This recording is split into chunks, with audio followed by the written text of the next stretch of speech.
Fakti që këto krime janë kryer nga anëtarë të UÇK-s nuk e bën UÇK-n një organizatë kriminale.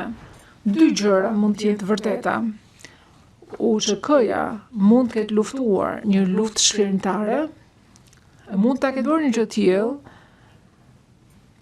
dhe pjesa dërmuese e luftëtarëve të saj e ka bërë këtë gjë, pra ka bërë një luftë shkrimtare, por është e vërtet edhe e kundërta që anëtarët e UÇK-s të kenë kryer krime. Këtë e ka bërë të qartë pikërisht dëshmitari 4368, babai të cilit është vrarë nga UÇK-ja, sepse me pretendimet që ka qenë bashkëpunëtor.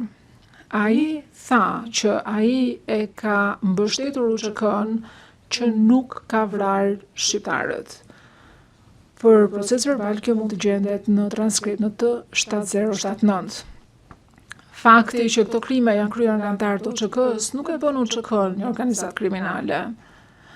Ka ardhur koha tani më që të merret përgjegjësia përsipër, jo vetëm për atë çfarë shumë shqiptarë shikojnë si veprime që i sollën lirinë UÇK-n, por gjithashtu edhe për gjërat jo aq shumë të mira të bëra që janë pjesë e këtij gjykimi.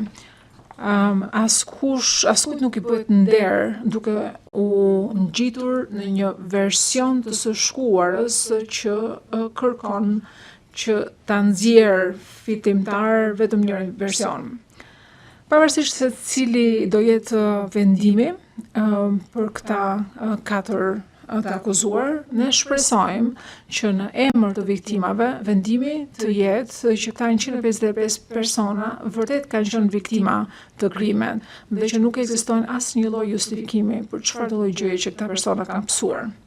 Çfarë do ndodhë më pas, këtë do duhet të presim e ta shohim.